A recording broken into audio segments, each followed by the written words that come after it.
जय गुरुदेव। और दोस्तों, मेरे चैनल सीधे सावर मंत्र में आपका एक बार फिर से हार्दिक स्वागत है। और देखिए, जो शमशान भैरवी मृगाक्षी की जो कथा है, वो कथा अभी चल रही है। और उसमें पिछले एपिसोड में आपने सुना था कि मृगाक्षी और अरविंद दोनों एक अनजान राह पर निकल जाते हैं। और उसके बाद मृगाक्षी उनको अरविंद को समझाती है कि उसे असत्य भाषण नहीं देना चाहिए था। ठीक है, तो अब आगे की कथा मैं आपको सुनाता हूँ। जब उसने कहा कि तुमने थोड़े बहुत रूप से असत्य भाषण किया है, मुझे यह ज़्यादा अच्छा नहीं लगा। मेरी बात तुम्हें बुरी लगी होगी, परंतु है सही। मैंने जो कुछ सोचा है, जो कुछ करना है, वह करूंगी ही। जल्दी ही हमें सही दिशा निर्देश मिल जाएगा और यह लक्ष्य भी प्राप्त हो जाएगा जो मेरे मन में स्पष्ट है। उसने फिर कहा कि रास्ते पर शायद 7 या 8 किलोमीटर के अंतराल में रास्ते पर थोड़ा सा हटकर के एक कुआं है। उसके बाईं ओर 3 सालबल पेड़ हैं। वहाँ पर कुछ क्षण रुकने का संकेत मिल जाएंगे। मुझे ऐसा अनुमान हो रहा है। तुम्हें यह अनुमान कैसे हो गया? क्या किसी ने कहा? मृगाक्षी मुस्कुरा करके चुप हो गई। मैं तो अपने जीवन में पहली बार इस रास्ते पर आई हूँ और इस रास्ते का कुछ भी मुझे ज्ञात नहीं है। पर यदि जैसा मैंने बताया है वैसा ही मार्ग में मिल जाता है तो मैं समझूंगी कि जो कुछ मुझे संकेत मिला है वह सही है और सही रास्ते पर हम चल रहे हैं। हम दोनों मौन भाव से बराबर आगे बढ़ रहे थे। मैंने अनुभव किया कि मृगाक्षी अत्यंत शांत और बहुत ही कम बोलने वाली लड़की है। जब तक बहुत जरूरी न हो वह नहीं बोलती। व्यर्थ में बातचीत करना उसे पसंद नहीं है। मैं बराबर उसके साथ उस पगडंडी पर आगे की ओर बढ़ रहा था।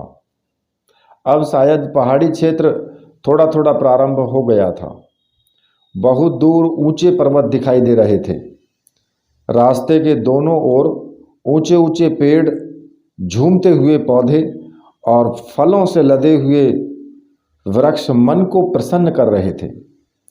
ठंडी हवा इस बात की परिचायक थी कि यह पहाड़ों को छूकर इस तरफ आ रही है। अभी इसमें इतनी ठंड, इतनी ताजगी और इतनी मस्ती है। और दिन के लगभग 11 बज गए थे और जैसा मृगाक्षी ने बताया था ठीक वैसा ही दृश्य आंखों के सामने प्रकट हुआ। पगडंडी से थोड़ा सा हटकर कुआं था, जिसकी जगत पर जो है कुछ खड़ी हुई ग्रामीण स्त्रियां पानी भर रही थी। कुएं से कुछ हटकर 8-10 ग्रामीण एक बड़े से पेड़ के नीचे बैठे वार्तालाप में संलग्न थे।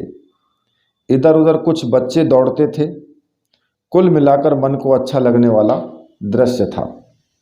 अब कुएं से हटकर बाईं ओर 3 सालबल पेड़ जो थे वो खड़े थे। केवल 3 ही, और तीनों एक दूसरे की सीध में एक ही पंक्ति में, जैसा मृगाक्षी ने बताया था। ठीक वैसी ही दृश्य मेरी आंखों के सामने था। इसका तात्पर्य मृगाक्षी को कोई विशेष सिद्धि प्राप्त है, जिसके द्वारा रास्ते का ज्ञान पहले से ही हो जाता है। अभी तक तो उसने इसकी चर्चा कभी नहीं की, और चर्चा भी कम। अभी तो इसका मेरा परिचय ही कितना है। पर यह बात निश्चित है कि यह मृगाक्षी जितनी बाहर दिखाई दे रही है उससे कई गुना ज़्यादा अंदर है। मृगाक्षी उन सालबल पेड़ों की ओर बढ़ गई और इससे पहले जो वो कुएं के पास गई, बहते हुए पानी से वहाँ अपने हाथ पैर धोए और पानी पिया। ग्रामीण स्त्रियां अचकचा कर हम दोनों को देख रही थी। उन्होंने यह भी अनुमान लगा लिया कि हम दोनों सन्यासी हैं, पर इतनी कम उम्र में सन्यासी होकर विचरण कर रहे हैं, यह उनके लिए आश्चर्य था। बीच वाले पेड़ के नीचे मैंने अपनी धोती फटक कर बिछाई और इस पर एक किनारे हटकर मृगाक्षी बैठ गई। मैं भी दूसरी ओर बैठ गया। मृगाक्षी ने कहा, मुझे सही संकेत मिला था। जब मैं सुबह स्नान कर पूजा के लिए बैठी तो मैंने अपने अदृश्य गुरु को स्मरण करते हुए कहा, आप सर्वज्ञ हैं और मैं तो कई कई जन्मों से आपकी शिष्या हूँ। मैं बीच रास्ते में भटक रही हूँ। आप मुझे संकेत दें, मुझे किस तरफ आना है। तब मेरे शरीर में के भीतर एक करंट सा लगा। ऐसा लगा जैसे कि पूरे शरीर में विद्युत प्रवाह हो गया हो, और इसी विद्युत प्रवाह में मुझे यह दृश्य दिखाई दिया। यह दृश्य ज्यों का त्यों मेरी आंखों के सामने था। तिल भर भी इसमें अंतर नहीं है। और एक मधुर आवाज़ मेरे कानों में गुंजरित हो रही थी, मृगाक्षी, तुम्हें इसी रास्ते पर आगे बढ़ना है। तुम सही पगडंडी पर चल रही हो। अगला संकेत तुम्हें इसी कुएं के मध्य किनारे में खड़े सालबल पेड़ के नीचे बैठने पर मिलेगा। मैं तुझे आवाज़ दे रहा हूँ, तू किसी बात की चिंता मत कर। सच कहूँ अरविंद, मुझे लगा कि मैंने अपने जीवन में पहली बार यह मधुर आवाज़ सुनी है, पर इसके साथ साथ मुझे ऐसा भी लगा कि यह आवाज़ तो मेरे सारे शरीर में तन मन में रची रची है। सारा शरीर इस आवाज़ से आपूरित है। यह आवाज़ मुझे परिचित सी लग रही है, जैसे कि मैंने हजारों बार इस आवाज़ को सुना है। और ज़रूर यह आवाज़ मेरे गुरु की है। वही गुरु जो मेरे सर्वज्ञ हैं, मेरे प्राण हैं, मेरी चेतना है और मेरी धड़कन है। और कहते कहते भाव विभोर होकर उसने आंखें मूंद ली। फिर एक क्षण के बाद चैतन्य होकर के बोली कि अरविंद, गुरुदेव ने मुझे यह कहकर पुकारा जैसे कि कोई अत्यधिक प्यार से अपने स्वजन को पुकारता है। उन्होंने कहा, मृगाक्षी, तू सही पगडंडी पर है। मैं तुझे आवाज़ दे रहा हूँ। और मैं चुपचाप बैठा हुआ उसकी बातें सुन रहा था। इसमें गुरुदेव के प्रति कितनी अधिक भक्ति और अनन्यता है, कितनी अधिक श्रद्धा और सम्मान है, उनके प्रति कितनी अधिक बेचैनी और तड़प है। यदि इसके शरीर पर पंख लगे होते तो निश्चित ही यह एक क्षण में ही उड़कर उनके पास पहुंच जाती। ऐसी ही अनन्यता तो शिष्य में होनी चाहिए। तभी मृगाक्षी उठ खड़ी हुई। ऐसा लगा कि जैसे उसे कोई संकेत मिल गया हो। वह बिल्कुल एकदम सीधी खड़ी हो गई। अपने दोनों हाथ अपने सीने के समानांतर खड़े कर दिए, जैसे कि कोई विद्युत प्रवाह ग्रहण कर रही हो, और धीरे धीरे कभी बाएं और कभी दाएं घूम रही थी। वह बोली, अरविंद, मुझे स्पष्ट संकेत मिल रहे हैं। यही रास्ता है। इसी रास्ते पर जब हम आगे बढ़ेंगे तो बाईं ओर एक रास्ता मिलेगा। उस रास्ते पर हमें आगे बढ़ना है। जब मैं अपने बाएं हाथ को घुमाती हूँ तो मुझे आवाज़ स्पष्ट सुनाई देती है, और ज्यों ही मैं दाहिनी ओर घूमती हूँ तो यह आवाज़ बहुत धीरे हो जाती है। इसका तात्पर्य है कि गुरुदेव का आश्रम बाईं ओर है, जहाँ से उनके संकेत बराबर मेरी उंगलियों को स्पर्श कर रहे हैं। ज्यों ही मैं बाईं ओर उंगलियां घुमाती हूँ तो इनमें विद्युत प्रवाह बढ़ जाता है, झंझनाहट शुरू हो जाती है। निश्चय ही उसी ओर पहाड़ों के मध्य में कहीं पर गुरुदेव बैठे हुए हैं और मुझे संकेत दे रहे हैं। मैं स्वयं भी उठ खड़ा हुआ और बाईं ओर मुड़कर अपना हाथ फैला दिए, पर मेरे हाथों में किसी प्रकार की कोई झंझनाहट नहीं हुई। मेरे हाथों में किसी प्रकार विद्युत प्रवाह का अनुभव मुझे नहीं हुआ। क्या मुझे गुरुदेव की तरफ से कोई अनुभूति नहीं होती? क्या मैं किसी योग्य नहीं हूँ कि गुरुदेव मुझे संकेत दें और मैं एक तरफ खड़ा हो गया? मृगाक्षी उस बिछी धोती पर ही बाईं ओर को मुंह पर पद्मासन में बैठ गई, वो बाईं ओर मुंह करके, और अपने नेत्रों से ऐसा लग रहा था, उसके नेत्रों से, कि वह गहरी समाधि में चली गई है। जरूर वह कोई विशेष साधना के माध्यम से संपर्क स्थापित कर रही है। मैं चुपचाप बैठा हुआ उसके चेहरे की ओर देख रहा था। मृगाक्षी का शरीर थोड़ा सा कंपित हुआ। ऐसा लगा कि बार बार विद्युत प्रवाह उसके शरीर को स्पर्श कर रहा है। बीच बीच में रह रहकर उसका शरीर थिरक जाता। उसकी आंखों से ऐसा लग रहा था जैसे वह कुछ दृश्य, कुछ घटनाएं देख रही है। उसने आंखें खोल दी, पास पड़े हुए वस्त्र से अपनी आंखें पोंछी और बोली, गुरुदेव ने साक्षात उपस्थित होकर दर्शन दिए हैं। मैं तो धन्य हो गई। कितना सुंदर, बलिष्ठ और आकर्षक शरीर है उनका। कितने सुंदर और तेजस्वी नेत्र हैं। चेहरे पर कितनी अधिक ज्ञान की गरिमा और प्रभा मंडल है उनके। वास्तव में वे आदित्य हैं, युग पुरुष हैं, सर्वश्रेष्ठ हैं। मैं तो अपने पास उन्हें खड़े हुए देखकर कृतकृत्य हो गई।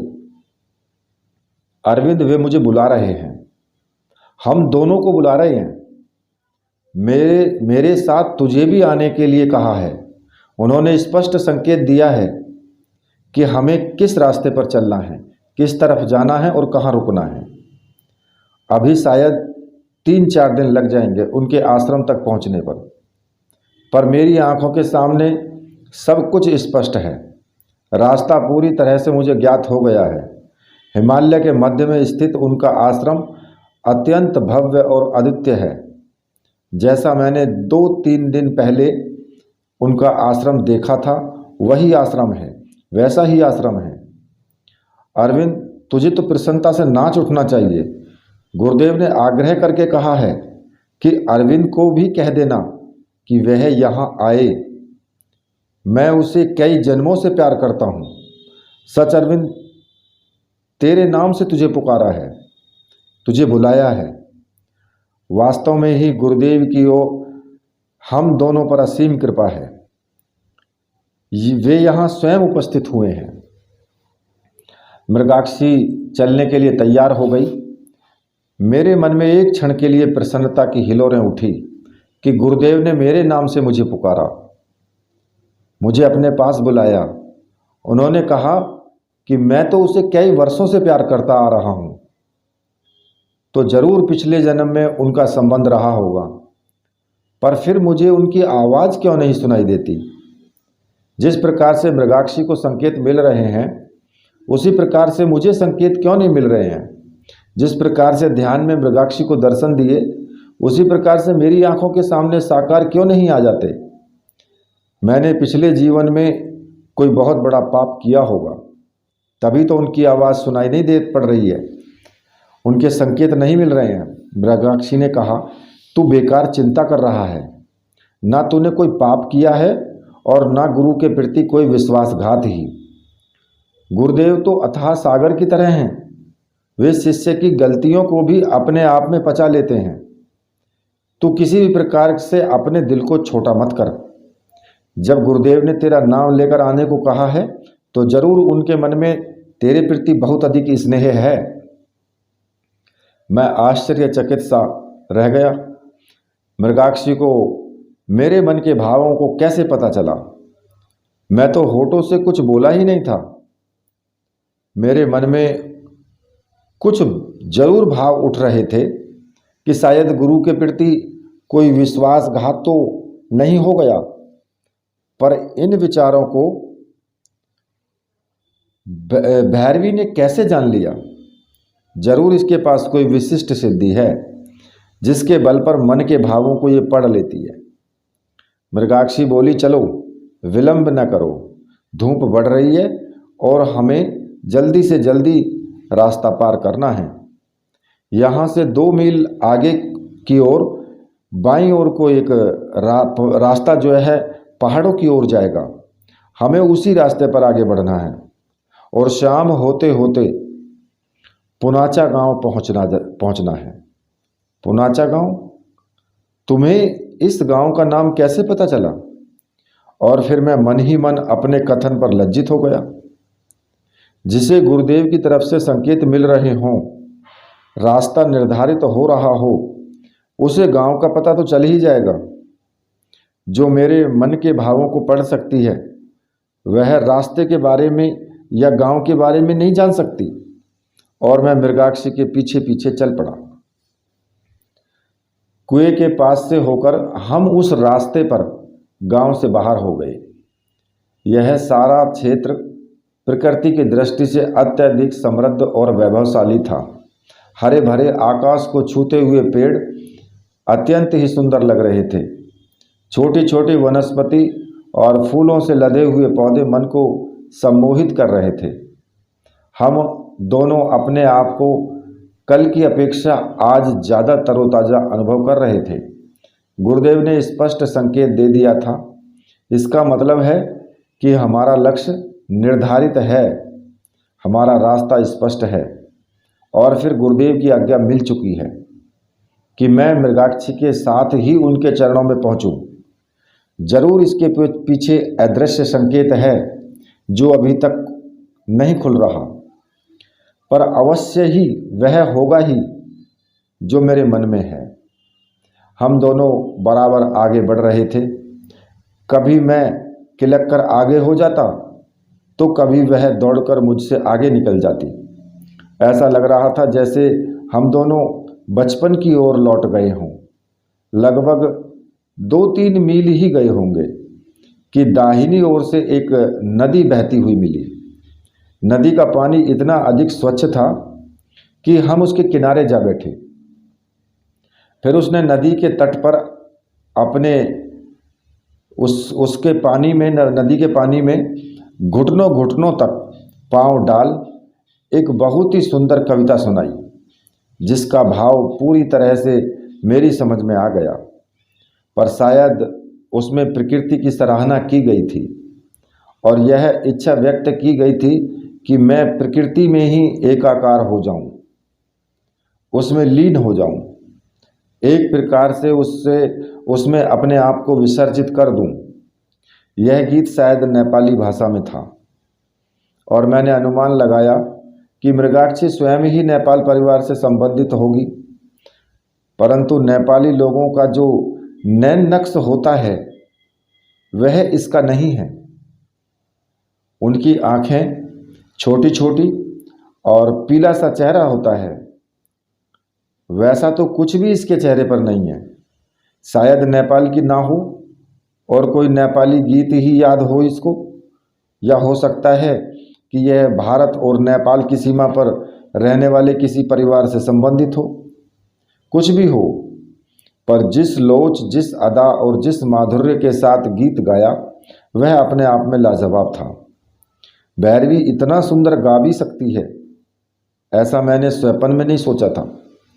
मृगाक्षी ने कहा, अरविंद वह देखो, बाईं ओर रास्ता बदल गया है, हमें उसी रास्ते पर आगे बढ़ना है।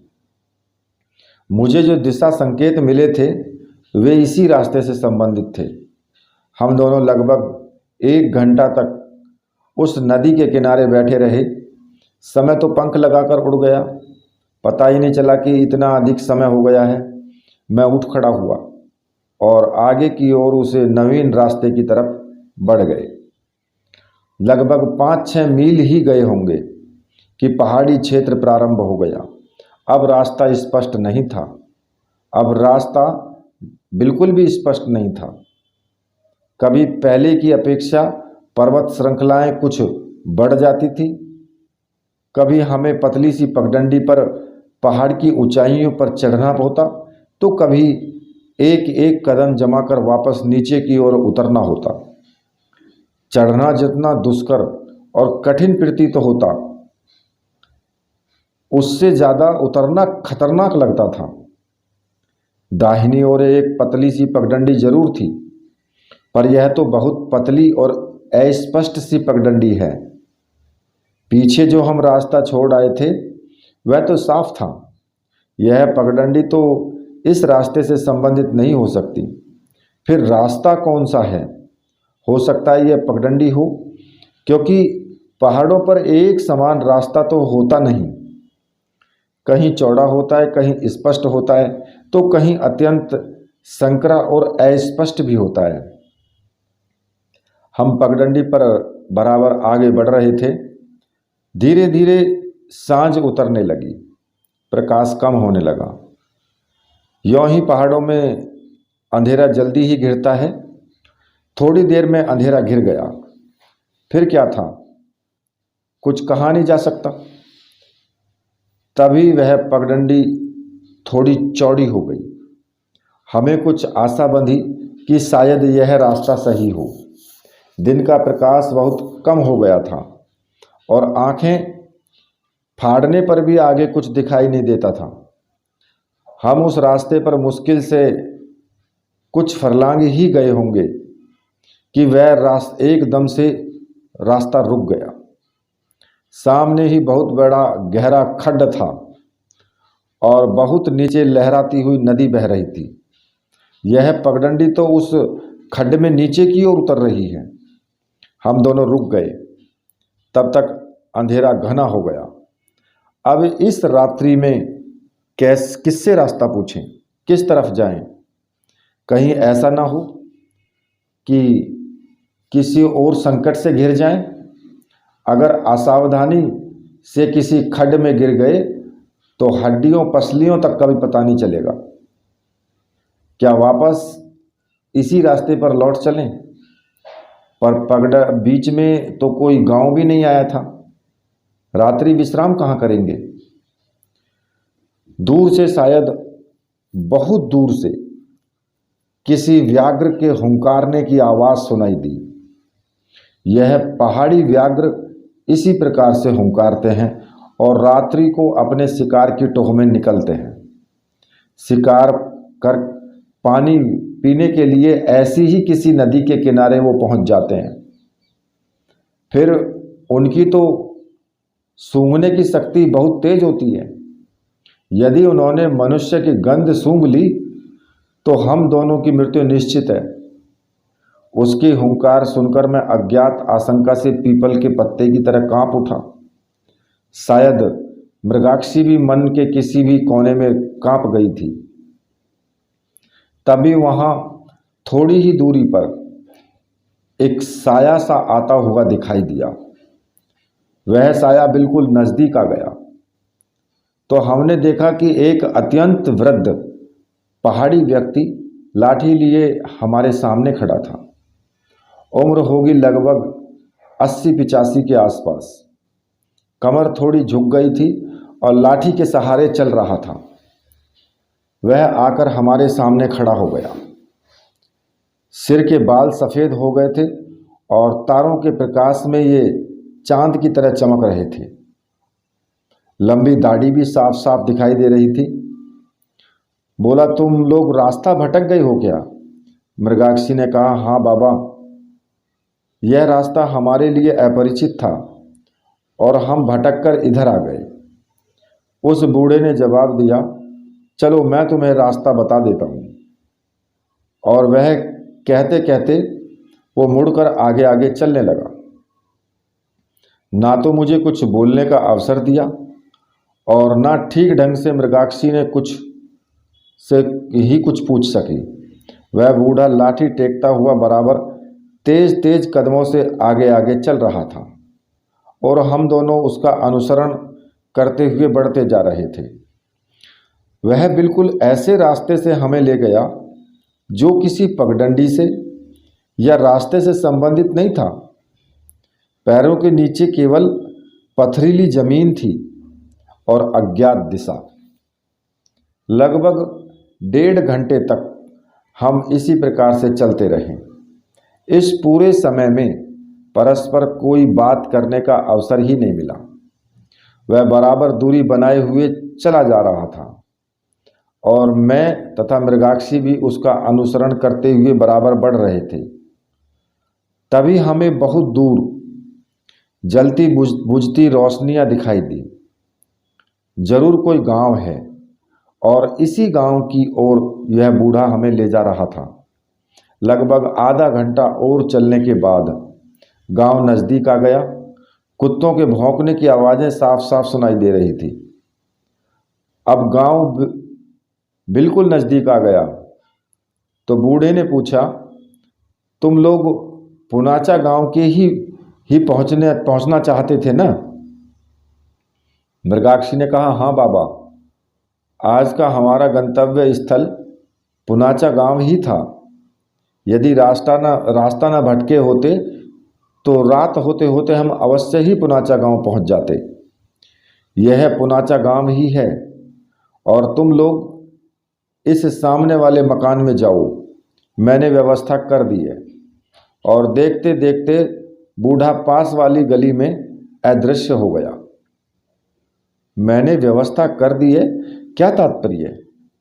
क्या इस बूढ़े को हमारे बारे में पहले से ही सब कुछ पता था, या कोई योजनाबद्ध षड्यंत्र तो नहीं है? हो सकता है इसने मृगाक्षी को लूटने का षड्यंत्र पहले से ही बना रखा हो और इस घर में कोई ऐसी व्यवस्था हो। मृगाक्षी ने कहा, चलो चलते हैं। रात के लगभग 12 बज रहे थे। पूरा गांव सोया हुआ था। जो भी होगा देखा जाएगा। मैंने हिम्मत कर दरवाज़ा खटखटाया तो मामूली धक्के से ही दरवाज़ा खुल गया। आंगन में कोई प्रौढ़ सा व्यक्ति एक स्त्री के साथ खड़ा हुआ था। उसने कहा, आइए, बाहर क्यों खड़े हैं? हम तो 3-4 घंटे से आप लोगों की प्रतीक्षा कर रहे हैं। हमारी प्रतीक्षा? क्या आप लोगों को पता था कि हम लोग आ रहे हैं? हाँ, एक कोई वृद्ध से व्यक्ति आए थे। मैं तो उनको जानता नहीं, शायद कहीं दूर के रहने वाले थे। बोले 2 व्यक्ति रास्ता भूल गए हैं और मैं उन्हें लेकर के आ रहा हूँ। आज की रात तुम्हारे यहाँ ठहरेंगे। उन्होंने तुम्हारे लिए भोजन बनाकर रखने के लिए भी कहा था। हम दोनों ने एक दूसरे की ओर देखा। आश्चर्य, बुढ़ा कौन था और कैसे पता चला कि हम दोनों रास्ता भूल गए हैं?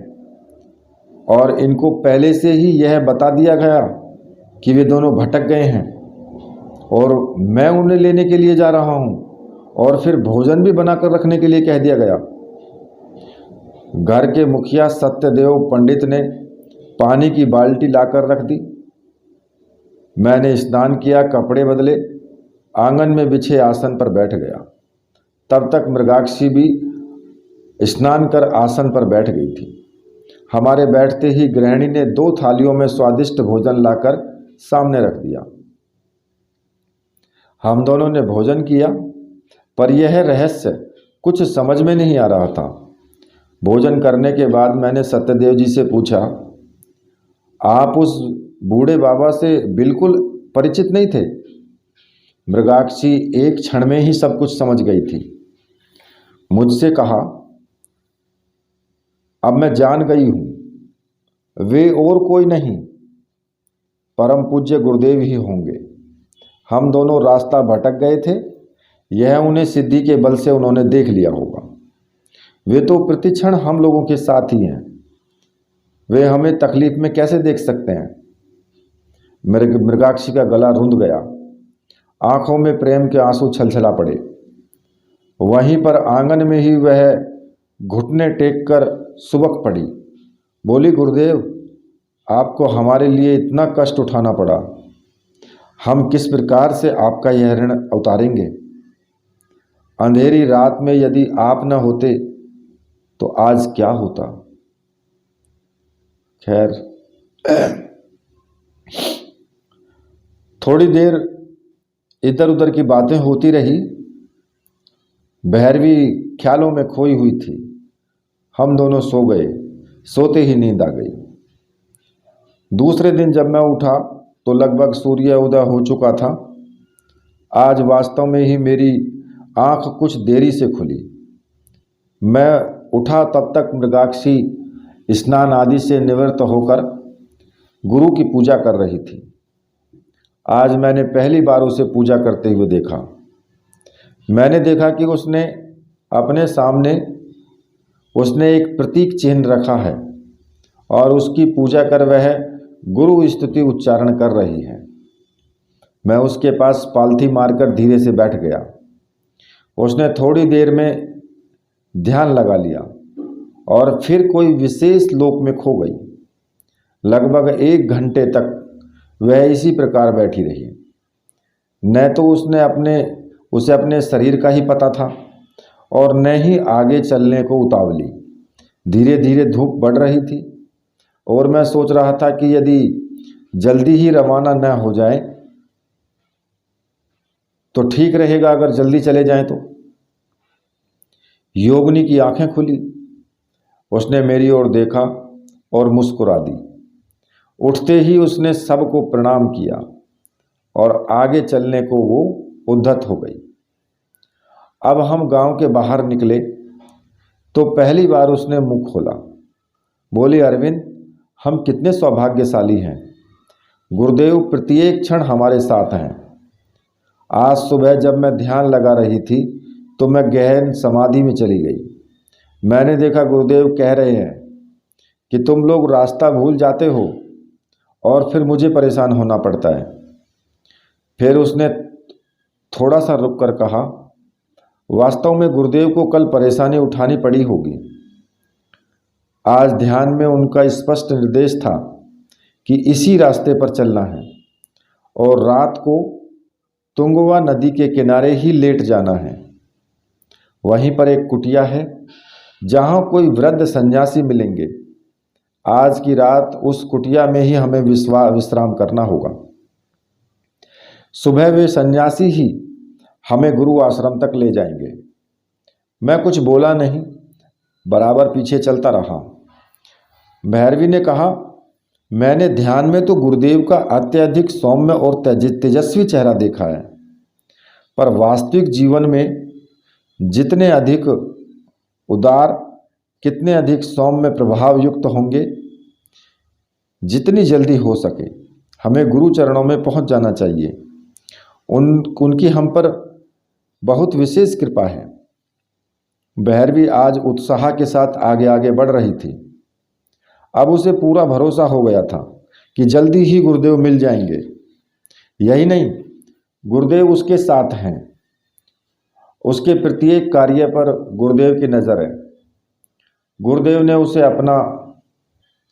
अपना लिया है तो जरूर वह गुरुदेव के चरणों में बैठकर वो सब कुछ प्राप्त कर सकेगी जो वह करना चाहती है। आगे पहाड़ की चढ़ाई शुरू हो गई थी। पहाड़ बिल्कुल सीधा और सपाट था। चढ़ाई अत्यंत ही कठिन थी और एक एक पग जमाकर उस पर चढ़ना पड़ रहा था। मार्ग में कुछ देर सस्ताने के लिए भैरवी रुककर बोली, अरविंद, मेरी इच्छा जीवन में तंत्र की पूर्णता तो है ही, पर साथ ही साथ गुरुदेव के साथ सिद्धाश्रम जाने की भी है। मेरे गुरुदेव अवश्य ही सिद्धाश्रम संस्पृशित योगी होंगे। दोपहर का समय हो गया था। एक जगह घनी छाया देखकर वो कुछ देर के लिए रुक गई। उसने अपने हाथ लंबे कर चारों तरफ धीरे धीरे घुमाना शुरू किया। उसे यह ज्ञात हुआ कि निश्चय ही गुरुदेव से उसका संपर्क बराबर बना हुआ है। उसके हाथों में एक विशेष दिशा से बराबर विद्युत तरंगें अनुभव हो रही थीं। जरूर यह पूज्य गुरुदेव की तरफ से संकेत है। यह इस बात का संकेत है कि हम सही रास्ते पर हैं। थोड़ी देर सुस्ताने के बाद मृगाक्षी ने पूछा, तुम बहुत चुपचाप से चल रहे हो, क्या बात है? तुम्हें कुछ अच्छा नहीं लग रहा क्या? मैंने कहा, तुम्हारी प्रसन्नता में ही मेरी प्रसन्नता है। जिस कार्य से तुम खुश हो वह कार्य मेरे लिए भी श्रेयकर है। मेरे जीवन का उद्देश्य भी तंत्र के क्षेत्र में पूर्ण सफलता प्राप्त करना है, पर तंत्र संपूर्ण जीवन का एक भाग है, अपने आप में संपूर्णता नहीं। मैं केवल तंत्र के क्षेत्र में ही नहीं अपितु योग, दर्शन, आयुर्वेद, मंत्र, कर्मकांड आदि सभी विद्याओं में सफलता पाना चाहता हूँ। मैं अपने आप में कुछ अद्वितीय बनना चाहता हूँ। भैरवी ने ताली बजाकर प्रसन्नता व्यक्त की। वाह वाह महाराज, आपके विचार जानकर तो और अधिक प्रसन्नता हुई। मैं तो केवल तंत्र के क्षेत्र में ही बहुत कुछ जानना चाहती थी, पर आप तो सभी विद्याओं में संपूर्णता चाहते हैं। यह तो समय ही उत्तर देगा कि कौन कितना आगे बढ़ता है। मैंने कहा, मैंने अपने जीवन में गुरुदेव को देखा नहीं, पर एक कल्पना अवश्य की है, और मुझे विश्वास है कि मेरी कल्पना पर गुरुदेव पूरे उतरेंगे। वे केवल तंत्र के क्षेत्र में ही संपूर्ण नहीं हैं, अपितु सारी विद्याओं में वो पूर्ण हैं। मुझे ऐसा ही अनुभव हो रहा है। मेरा जीवन संयोगों से निर्मित है। जीवन में जो भी घटना घटी, अचानक और अप्रत्याशित रूप से घटी। घर से निकला तो गोरखनाथ मंदिर के दर्शन करने के लिए, और फंस गया औगड़ों के चक्कर में। वे तो निश्चित रूप से मेरी बलि देना चाहते थे, पर बचा लिया तूने। मैं तो वहां से छूटकर घर जाना चाहता था और चल पड़ा तेरे साथ साथ। यह सब कुछ अदृश्य संकेत से ही हो रहा है, पर यह निश्चित है कि जो कुछ हो रहा है वो सही हो रहा है, और जो कुछ होगा वो भी सही होगा, क्योंकि मेरा मन यह कह रहा है कि हम जिस अद्वितीय व्यक्तित्व के पास जा रहे हैं वह पूर्ण ब्रह्म स्वरूप है। मैंने अपने सारे जीवन की कथा व्यथा भैरवी के सामने खोल दी। मैं कहाँ पैदा हुआ, किस प्रकार से बड़ा हुआ, जीवन में क्या बनना चाहता था, किस प्रकार से विवाह हो गया, यह सब कुछ मैंने चलते चलते विस्तार से भैरवी को बता दिया। जिस प्रकार से कोई व्यक्ति अपने स्वजन को सब कुछ बता देता है और वो बता करके हल्का हो जाता है, उस समय कुछ ऐसा ही मैंने अनुभव किया। भैरवी ने कहा कि निश्चय ही तुम्हारा जीवन अत्यधिक संघर्षों से युक्त रहा है, पर यह भी सही है कि केवल संतान उत्पन्न करना और जीविका उपार्जन करना, अपना और परिवार का पेट पालना, यही जीवन का लक्ष्य नहीं हो सकता। तुम्हारा निर्माण भगवान भैरवनाथ ने किसी विशेष उद्देश्य के लिए किया है, और तुम उसी उद्देश्य की प्राप्ति के लिए आगे बढ़ रहे हो। मुझे विश्वास है कि तुम जहां जा रहे हो निश्चित रूप से पूर्णता है, जीवन का लक्ष्य है और शांति का स्थल है। अब बातचीत में कब दोपहर ढल गई, कब सांझ हो गई, कुछ पता ही नहीं चला। जब सूर्य अस्ताचल की ओर बढ़ रहा था तो हमने देखा कि हम एक नदी के किनारे खड़े हैं। अत्यंत ही वेगवती नदी पहाड़ों से उतरकर जिस तेजी के साथ वो बह रही थी, उसका रूप 7 गुना हो गया था। हम दोनों नदी के किनारे एक पड़े हुए पत्थर पर बैठ गए, अपने दोनों पांव नदी में डाल दिए और काफ़ी समय तक नदी के सौंदर्य को, उसके वेग को और प्रवाह को देखते रहे। तभी एक तरफ से एक सन्यासी आते हुए दिखाई दिए। उम्र लगभग 45 वर्ष, नीचे धोती पहनी हुई, बाकी सारा शरीर अनावृत, माथे पर भव्य त्रिपुंड, सिर पर लंबी जटाएं पीठ को छूती हुई थी, और विशाल वक्षस्थल और प्रभावपूर्ण चेहरा।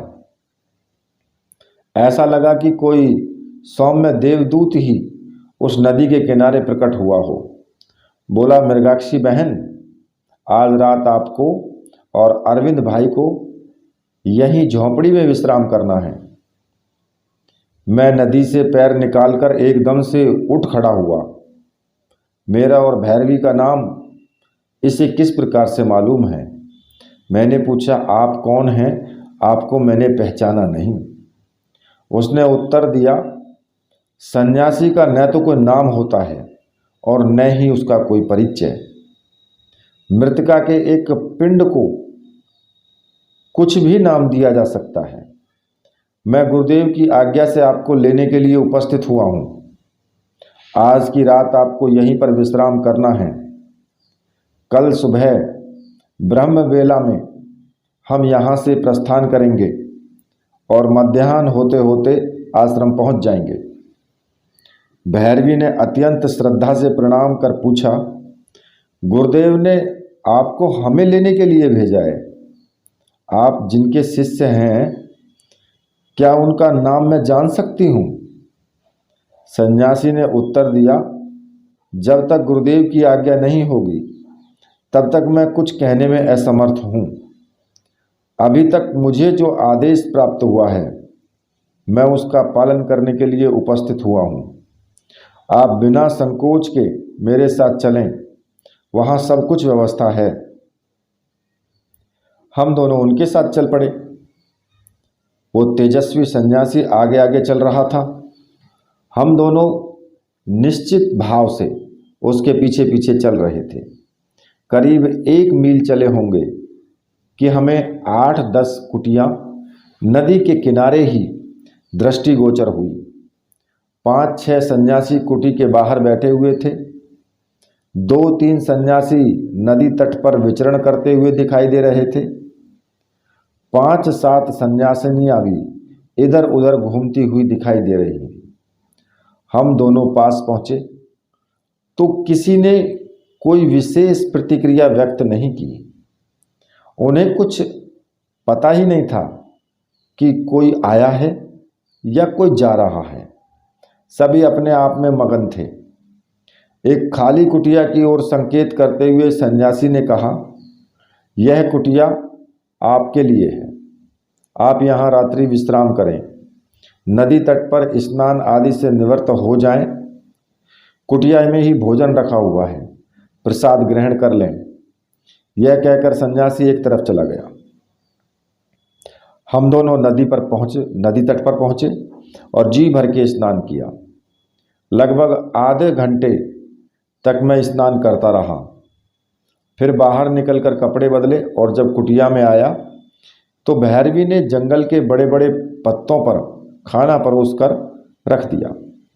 बोली, मैं तो तुम्हारी प्रतीक्षा कर रही थी, भोजन कर लो, सुबह से कुछ खाया ही नहीं है। मुझे उसका उलाहना और मनुहार दोनों ही प्रिय लगे।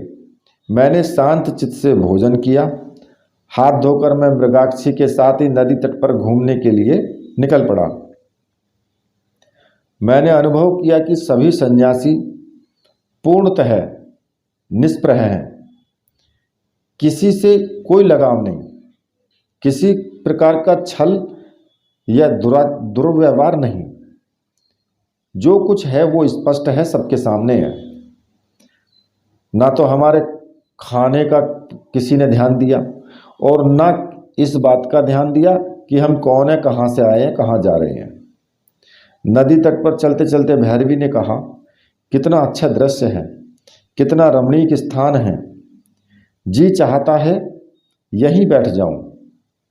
4-6 महीने यहीं पर रहकर उन साधनाओं और सिद्धियों का पुनः अभ्यास करूं जो मैंने सीखी है।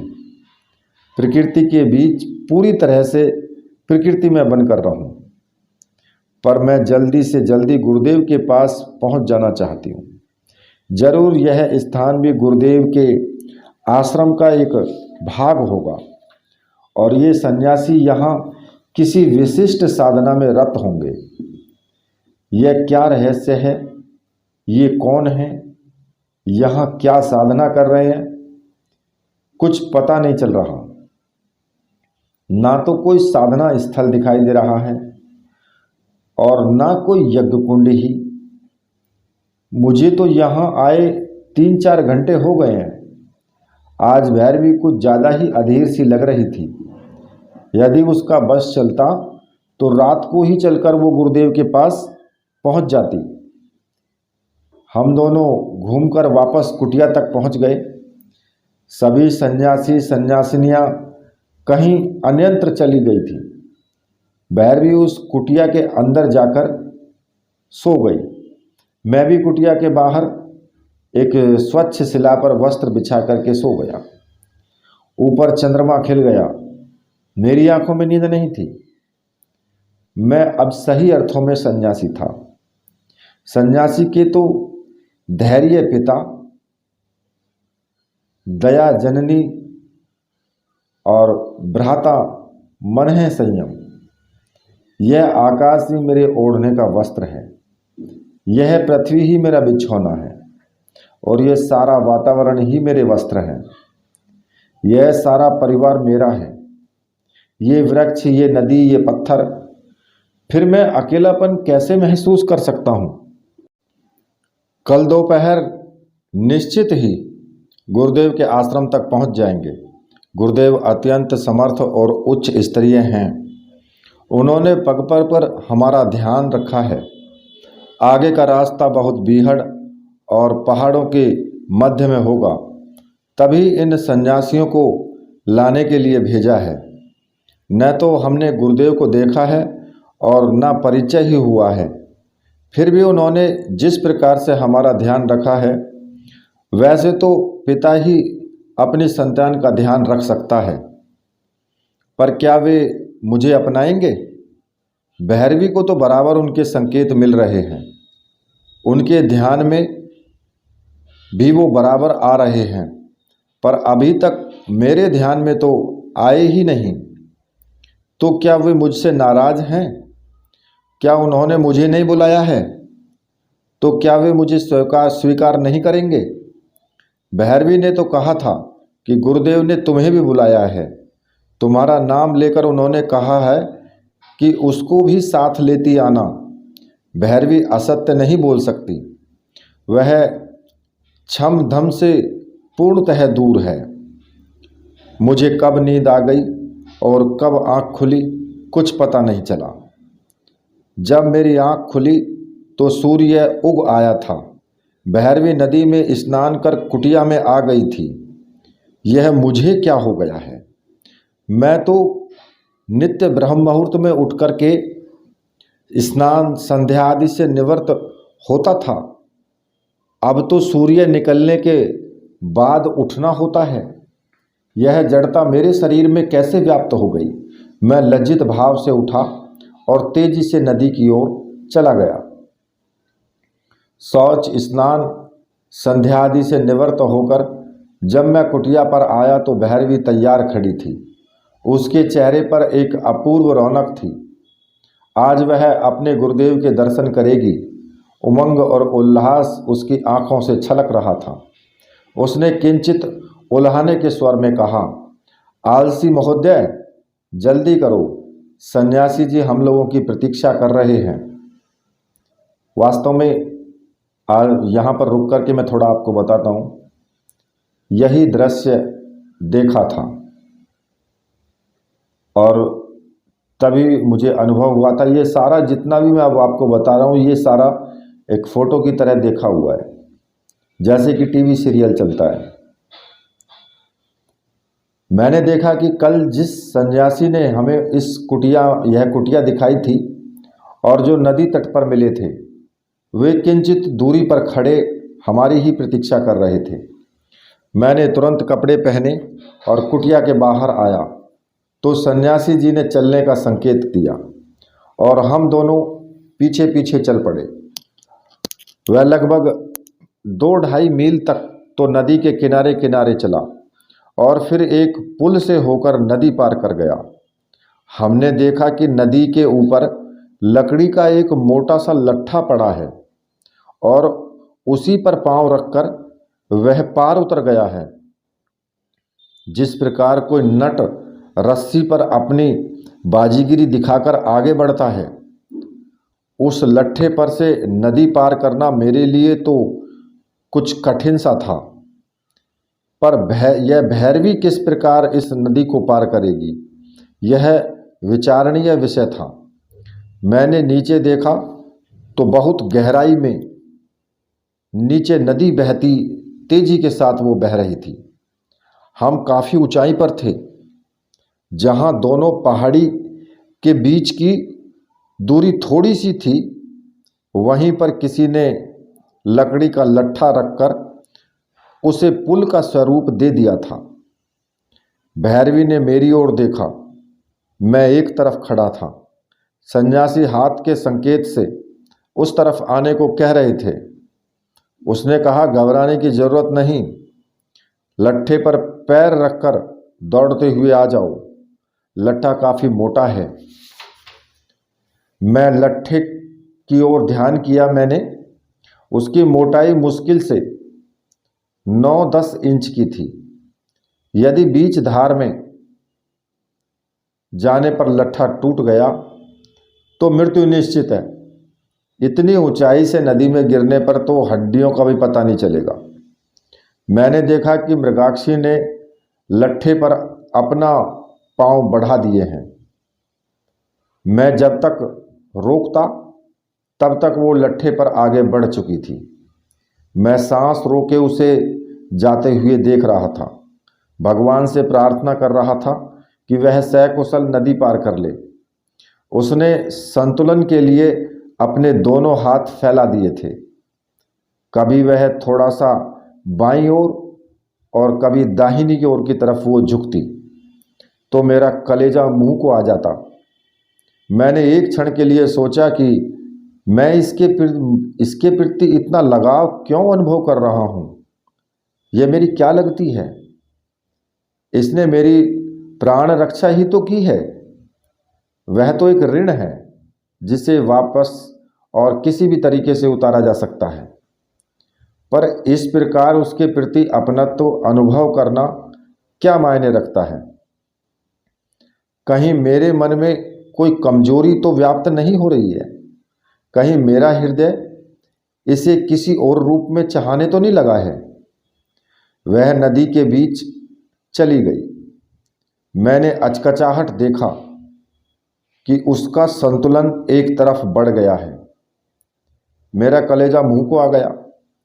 मैं इस समय कुछ भी करने में असमर्थ था।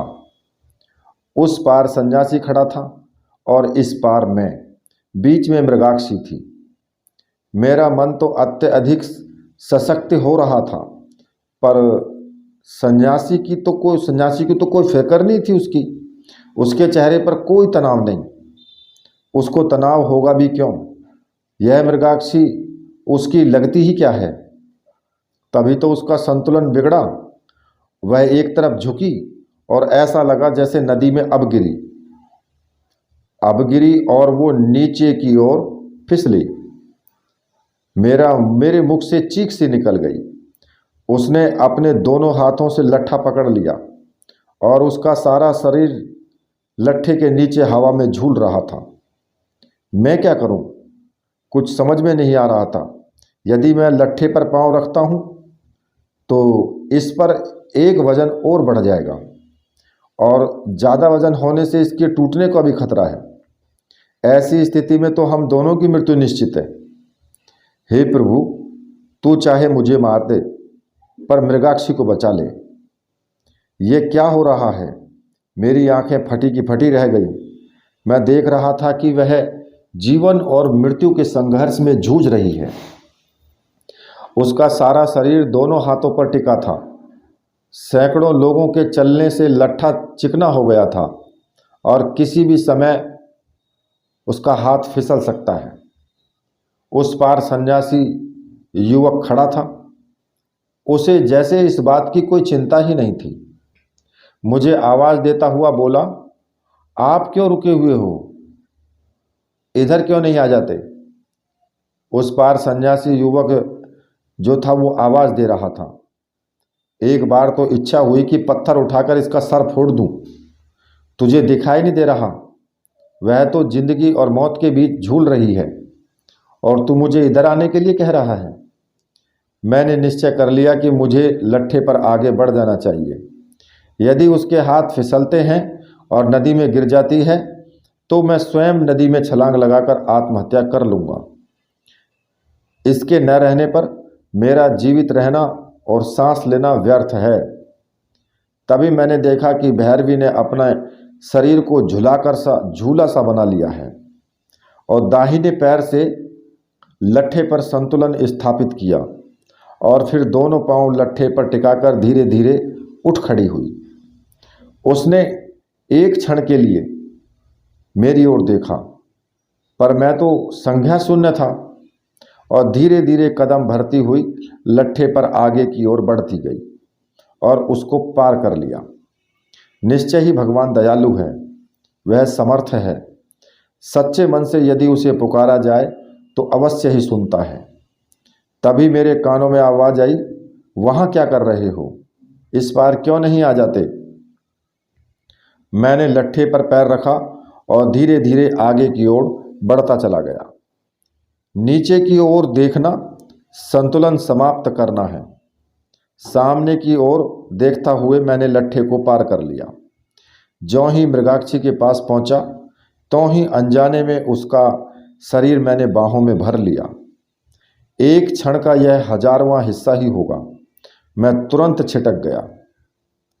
यह क्या कर दिया मैंने, ऐसा क्यों कि हो गया। पर मैं इतना अधिक भाव विहल हो गया था कि मैं अपने आप को पर काबू नहीं रख सका था। भैरवी ने कहा, अरविंद भाई क्या बात है, बहुत ज्यादा विहल हो गए हो क्या। अरे यह तो मिट्टी का शरीर है, यदि इस नदी में विलीन हो जाती तो क्या अंतर पड़ता है। पर ऐसा हो ही नहीं सकता था, क्योंकि गुरुदेव ने मुझे बुलाया है। बिना उनसे मिले मैं मर ही नहीं सकती थी। सन्यासी को तो जैसे कुछ हुआ ही नहीं था। ज्यों ही मुझे नदी के इस ओर आते हुए देखा तो उसने निष्प्रह भाव से आगे कदम बढ़ा दिए। हम दोनों उनके पीछे पीछे चल पड़े। ऐसा लग रहा था मुझ में कोई बहुत बड़ा अपराध हो गया हो। जी करता था कि वापस लौट पड़ूं और उस लट्ठे पर से नदी में छलांग लगा दूं। मृगाक्षी पीछे मुड़ी। मुझे पीछे आते हुए देखकर वह रुक गई और बोली, अरविंद क्या बात है, इतने मरे मरे से क्यों चल रहे हो क्या गया है तुझे। तू तो मेरा भाई है और बहन की रक्षा करना तो भाई का कर्तव्य होता है। पास खड़ी हुई बेल को तोड़कर मेरे दोनों हाथों को राखी बांधते हुए बोली, इस बहन की रक्षा करना और साथ रहना तेरा धर्म है। मैं एक और उलझन में फंस गया था। जितना भी ज्यादा मैं सुलझना चाहता था उतना ही ज्यादा उलझता जा रहा था। यह नियति क्या क्या खेल करा करती है, या क्या खेल करा रही है मुझसे। इसे तो मेरी दाहिनी कलाई पर राखी ही बांध दी है। अब तो और अधिक जिम्मेदारी मेरे सर पर आ गई है। मैं देख रहा था कि सन्यासी बहुत तेजी से आगे आगे चल रहा है। सही कहा जाए तो हम लगभग दौड़ से रहे थे, फिर भी उसकी चाल के बराबर अपने आप को गतिशील नहीं कर पा रहे थे। न तो वो कहीं विश्राम ले रहा था और न ही मुंह से कुछ बोल रहा था। हम एक विशेष पहाड़ की ओर बढ़ गए थे। बर्फ से आच्छादित ये पहाड़ अत्यंत सुंदर लग रहा था। पहाड़ के नीचे ही नदी बहती हुई दृष्टिगोचर हो रही थी। सन्यासी ने एक क्षण के लिए विश्राम किया। बोला, थक गए हो तो थोड़ी देर सस्ता लो, जल्दी ही हमें चलना है। यह गंधमादन पर्वत है, इसकी चढ़ाई थोड़ी कठिन है, पर ऐसी कोई बात नहीं है कि हम चढ़ ना सकें। सन्यासी मुश्किल से 2-3 मिनट रुका होगा। उसने हम दोनों की ओर देखा और फिर आगे की ओर बढ़ गया। हम दोनों उसके पीछे पीछे चल पड़े। वास्तव में ये पहाड़ अत्यंत ही बेढंग और सीधी चढ़ाई वाला था। एक एक कदम जमा जमा कर ऊपर चढ़ना पड़ रहा था। वह सन्यासी तो उस पर ऐसे चढ़ रहा था जैसे कोई घर की सीढ़ियां चढ़ रहा हो, पर हमारे लिए तो वो चढ़ाई निश्चय ही कठिन थी। प्रत्येक कदम पर सांस फूल जाता और रुककर सांस लेने के लिए बाध्य होना पड़ता। बड़ी कठिनाई से हम पहाड़ पर चढ़ गए। यद्यपि छोटी सी पगडंडी अवश्य थी, पर वह नहीं के बराबर थी। उस तरफ के जो थी वो चरवाहे की पगडंडी पर तेजी से आगे बढ़ जाते होंगे, पर हमें तो प्रत्येक कदम को संभल संभल कर उठाना पड़ता और आगे बढ़ना पड़ा।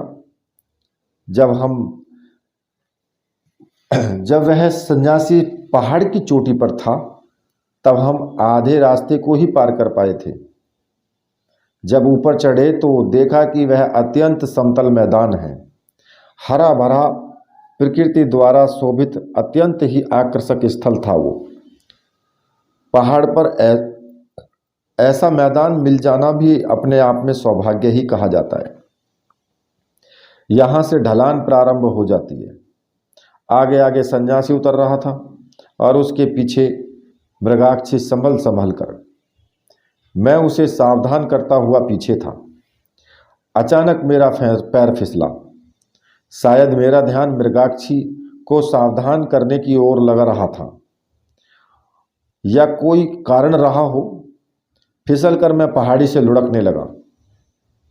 मैंने कहीं पढ़ा था कि यदि पहाड़ पर लुढ़क जाओ तो अपने दोनों हाथ और पैर फैला देने चाहिए, जिससे कि लुढ़कने की गति कम हो जाए और शरीर को ज़्यादा चोट ना लगे।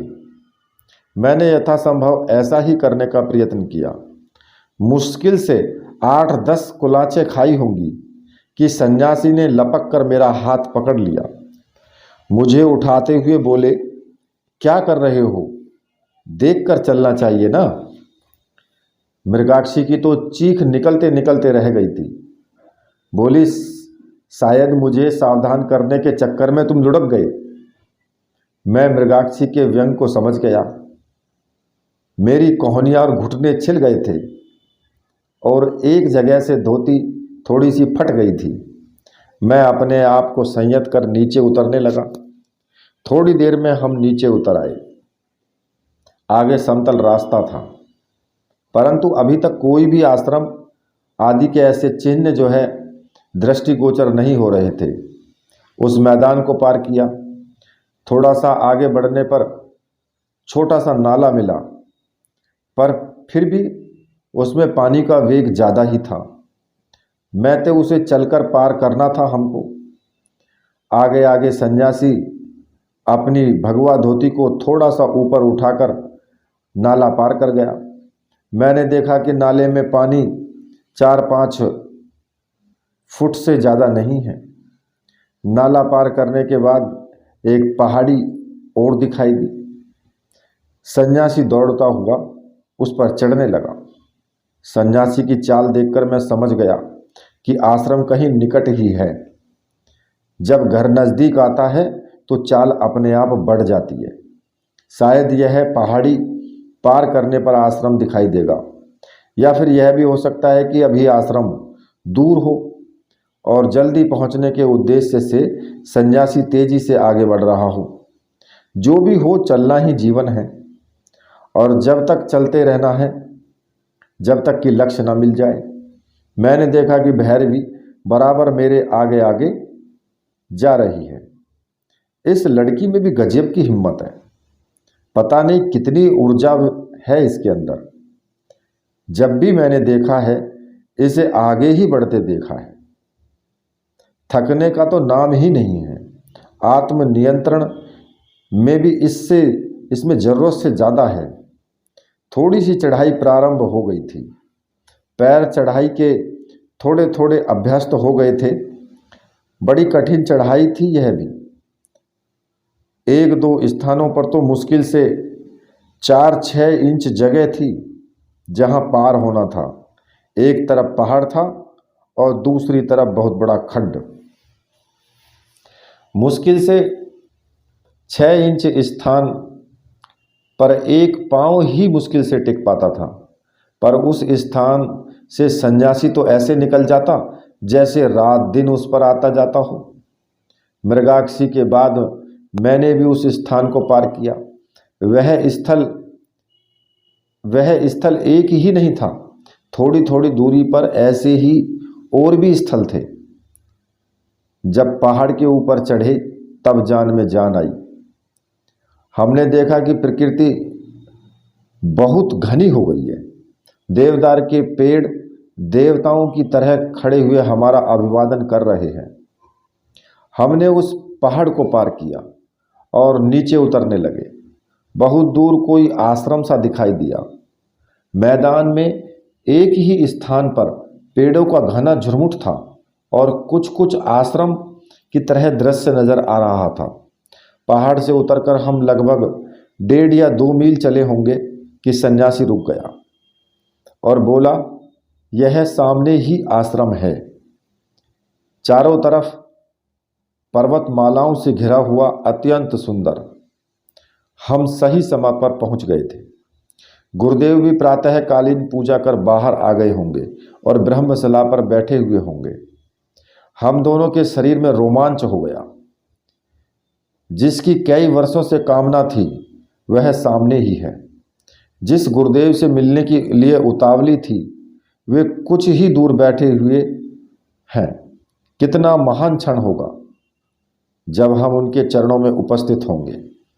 हमारे सिर उनके कमलवत चरणों में झुके होंगे और उनका वृद्ध हस्त सिर पर फिर रहा होगा।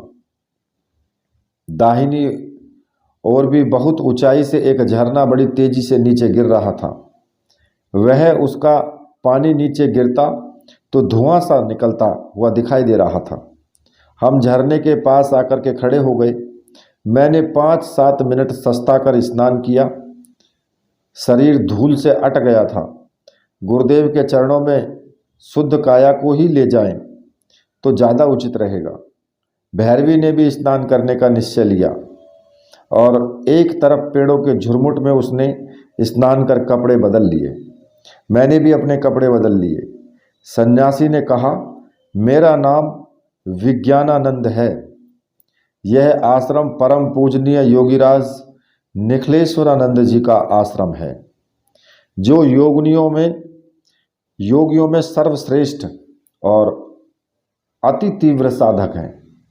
लगभग 6 मील में फैला हुआ यह आश्रम दिव्य आश्रम कहलाता है और इसका कण कण उनकी तपस्या से आपूरित है।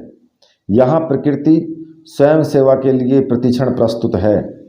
आश्रम में उच्च कोटि के झरने ऊपर से गिरते हुए आँखों को बरबस बांध लेता है और आश्रम के बिल्कुल पास ही भद्रशिला नदी वेग के साथ बहती हुई ऐसे प्रतीत होती है मानो शिव की जटा में से गंगा निकल करके तेजी से बह रही हो। यहाँ पर 6000 सन्यासी सन्यासिनियाँ, योगी योगनियाँ, साधक और साधिकाएं हैं। प्रत्येक अपने आप में प्रसन्न है। यह आश्रम सिद्ध आश्रम का ही दूसरा रूप है। पूज्य गुरुदेव का सिद्धाश्रम से निकट संपर्क है।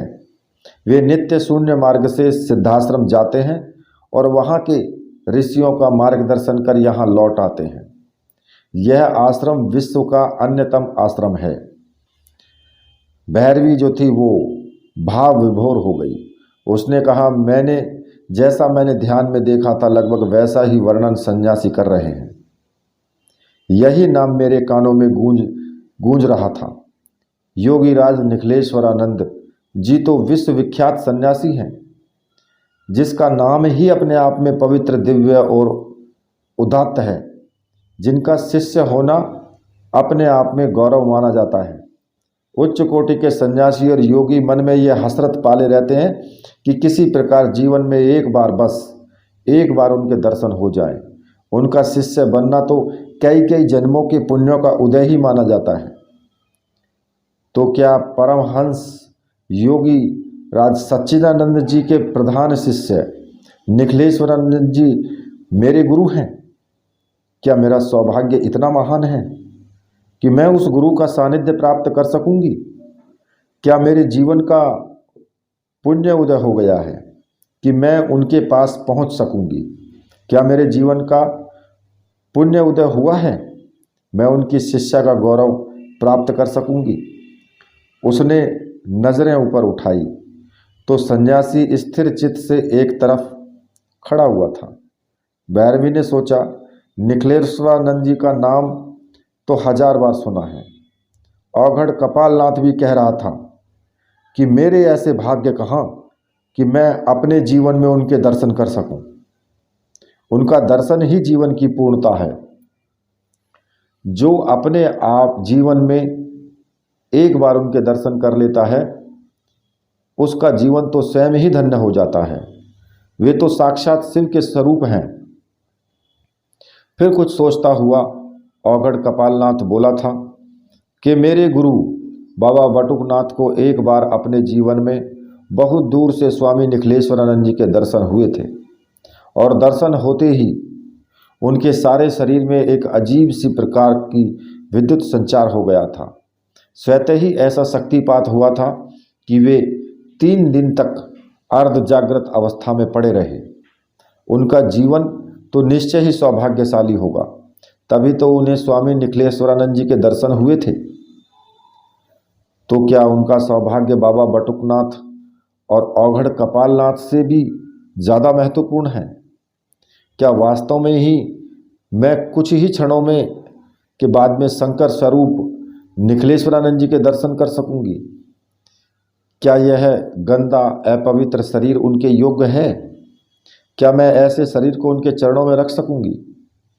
क्या यह उचित है कि मैं इन हाथों से ऐसे दिव्य विभूति के चरण स्पर्श कर सकूं?